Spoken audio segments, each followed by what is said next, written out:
Janovic. Virtanen yrittää kaukoa ratkaisua. Maali! Siinä on yksi veikkausliiga tämän kauden upeimmista osumista tähän mennessä.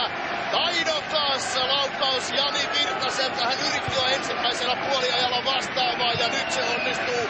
Mikko Vilmunen on yllätetty JJK-johtoon lukemat 1-0 ja millä tavalla?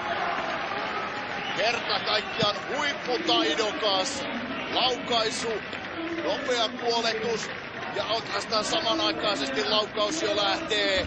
Tässä näin. Ilman puoletuksia siitä puolivolleista Jani Virtanen pääsee ohittamaan Vilmusen JJK-johtoon. Otteella vähän vaikea asentokin vielä, mistä joutuu lähteä laukomaan. Nerokas ratkaisu kotijoukkueen johtoon. Se ei käyttänyt paikkaansa hyödykseen ja näin kotijoukkueen.